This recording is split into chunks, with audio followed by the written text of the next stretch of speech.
Alright guys, welcome back. It is Wednesday and it's a pretty wet one today. On Tuesday we had a pretty good bit of rain. It wasn't a terrible amount. We had somewhere around about 1.25 inches, but the wind was blowing so hard while it was raining part of the time. I don't see how some of it ever got in the rain gauges, so I'm not sure if that's exactly accurate, but I was just glad it wasn't 2 or 3 or more inches, because we were coming off a 3.5 inch rain a week ago. I guess a week ago today.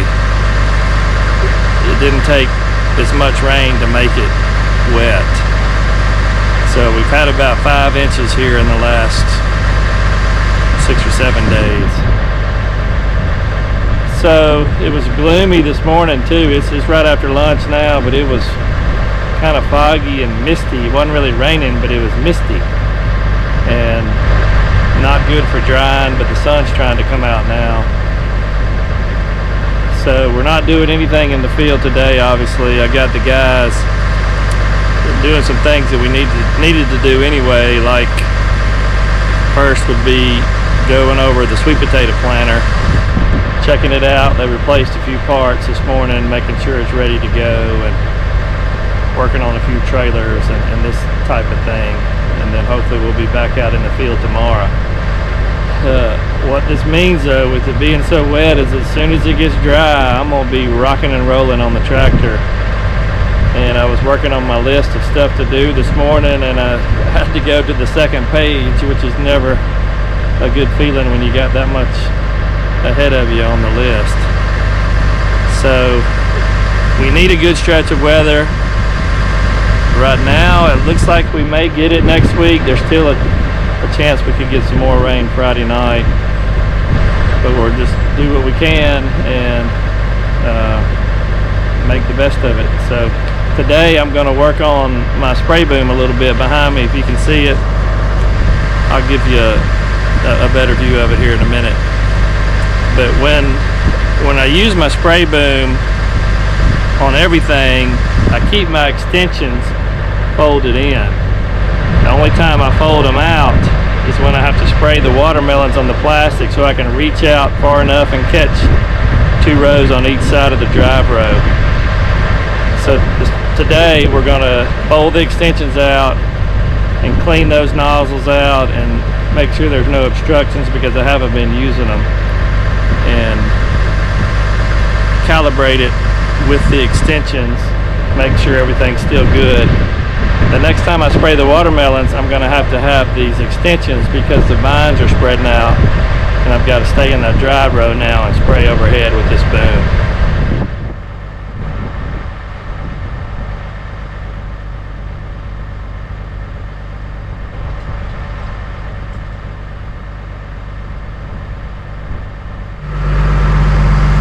Okay, here's the hinge on the extension, so it adds about 10 foot on each side, and when I'm not using it, I just manually fold it, and got a 1/4 turn valve there. I can just shut the rest of this off. So there's 1, 2, 3, there's 6 nozzles on each extension. I'm gonna run some water through here, make sure it's flowing, clean out the nozzles, screens, put them all back in, and then we'll test it all just with water. And once everything is spraying normally and all, then I can calibrate it based off of my pressure and all. It should be the same as last year, same speed, same pump and all, run the same pressure, but you still need to calibrate it just to make sure. The reason I don't leave those wings folded out all the time is it's easier to handle the spray boom, maneuvering around, folding up, in and out, turning around if there's any obstruction there, not using the extensions,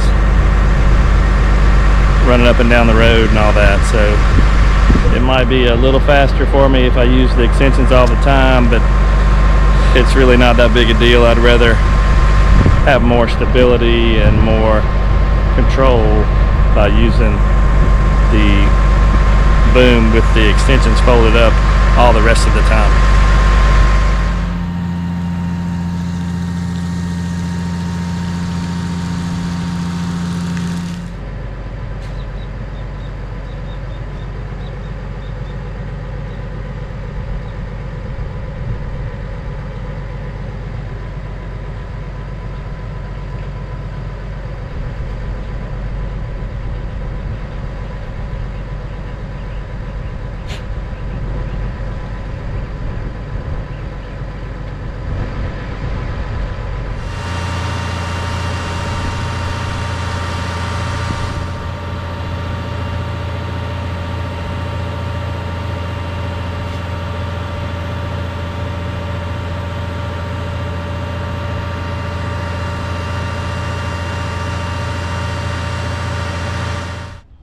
What I was doing there was catching a certain amount of ounces in a certain amount of seconds based off my speed, and calibrating, checking the different nozzles, making sure that they were all the same. So I think we're good. I'm probably going to use this maybe next week.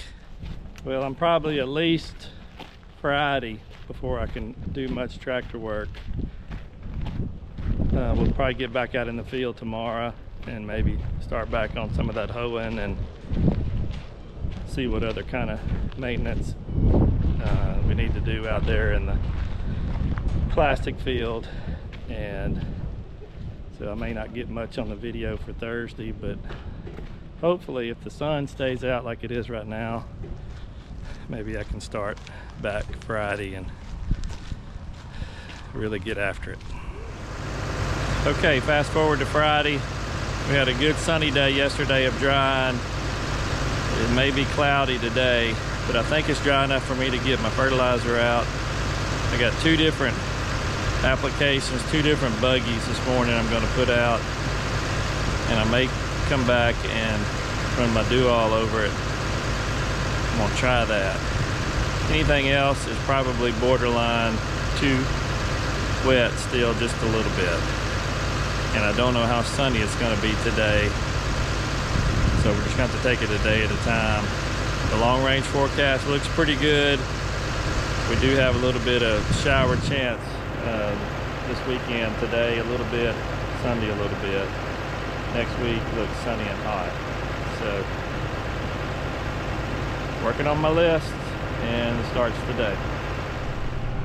Okay, the first buggy is going to be straight potash on my sweet potato ground. Second buggy will be a blend going on my late watermelons. We'll come back a couple of weeks after transplanting on the sweet potatoes and spread some nitrogen, but I don't put my nitrogen out pre-plant on the potatoes.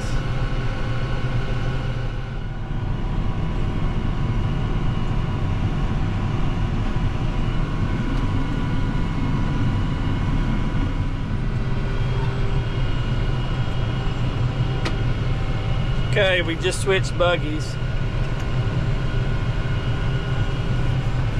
and I'm putting out more material on my watermelon, so I've got to make 2 trips to get the total pounds per acre that I need, because the buggy doesn't put out that much. On the watermelons, we're putting out NPK, nitrogen, phosphorus, potassium, with some sulfur. I do a lot with the fertilizer buggies, if you haven't already figured that out.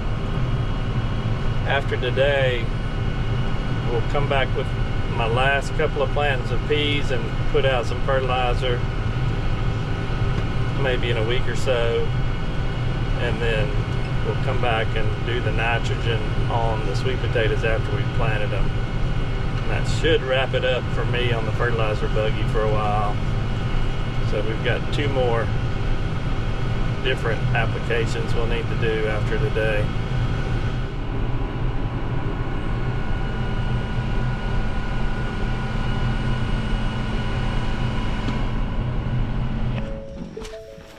Okay, we're off the tractor now and over here by where the bees are.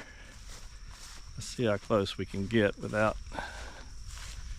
disturbing them too much. Okay, I have a commercial bee guy that brings them to me. So they're 1, 2, 3, 4, 5, 6, 7, 8, 9, 10, 11, 12, 13, 14, 15 pallets. So if I did not have bees brought in for pollination, then that's what I do. They bring them in for pollination. You know, you would still have natural native bees close by to pollinate, but I like to bring in extra just to make sure, because every watermelon, every cantaloupe, cucumber, squash that I plant has male and female separate flowers. So the bee has to take the pollen from the male flower to the female flower. That's the only way you can get there, is by some kind of bee. These are honeybees. Crops like corn, tomatoes, peas, peaches, all that are self-pollinated, pollinated by wind. You may have some bees out there doing something, but they're not necessary.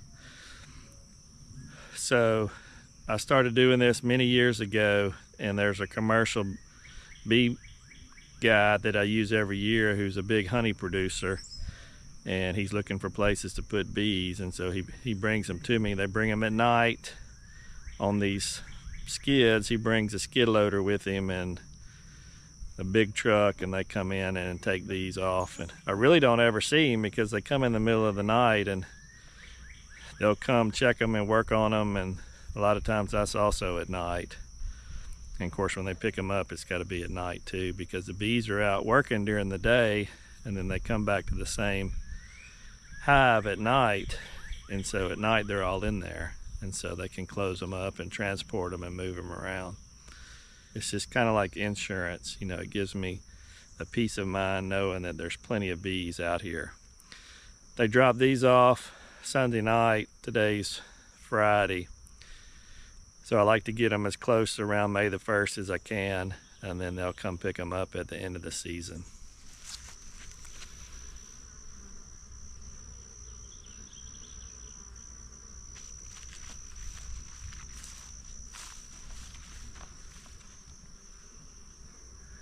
They go in that little slat right in the bottom of each box.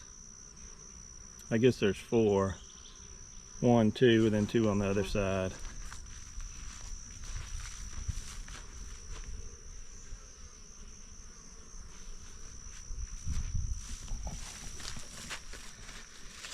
I don't know how many bees it is, but it's a lot.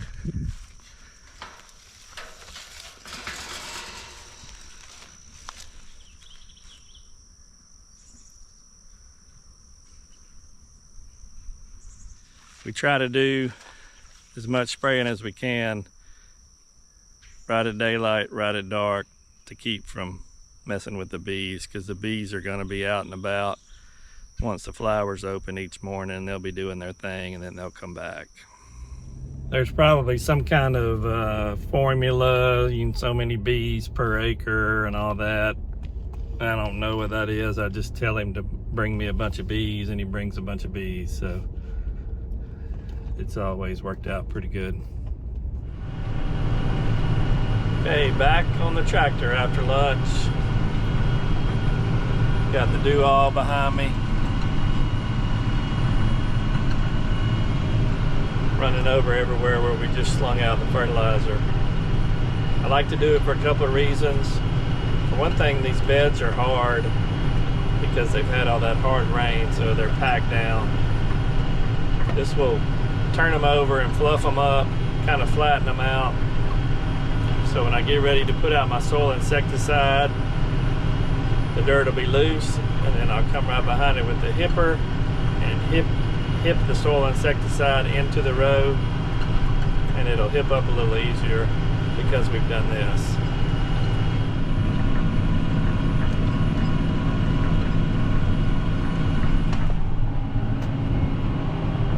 It's also incorporating the fertilizer a little bit in the beds, but there's still fertilizer in the bottom of the furrows, but that'll get incorporated when we run the hipper.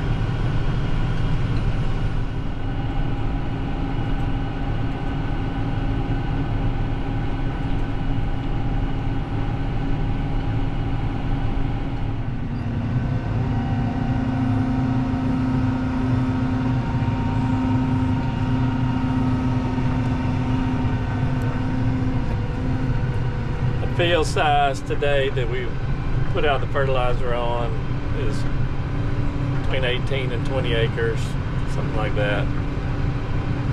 And that's what we just ran the do-all on. That same field size, that'll be part sweet potatoes and part watermelons. The next steps we're going to do here, and I'm going to wait till Monday to do it. I have to put out my soil insecticide and then immediately hip it up, roll it,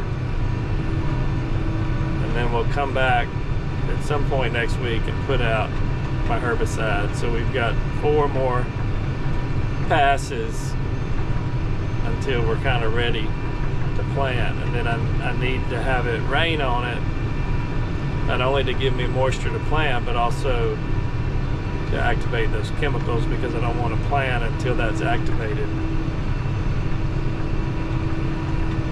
Shortly after all that happens, we'll lay out our poly pipe and get it all set up. Then we'll be ready to plant. Probably, I hope, in about maybe 2 weeks, depending on the moisture situation and the weather, and if we're caught up with everything else. I'm gonna plant my watermelons first before I plant my sweet potatoes. Last year I did it in reverse, and we ended up with a gap at the end of the, well, maybe the first part of August we had a gap on watermelons. So this year I'm gonna try to get them planted before the sweet potatoes to kind of eliminate that gap. All right, I think we're gonna wrap it up here. I'm gonna do a little bit of plowing in the morning. I'm gonna do the okra and the youngest corn. There is a little bit of shower chance Sunday. So hopefully if we get anything, it'll be minor and we can get back to going full steam on Monday morning. So thank y'all for watching. If you have not subscribed, I would appreciate that. And if you have, thank you. And we'll put out another video pretty soon. So until then, we'll see y'all next time.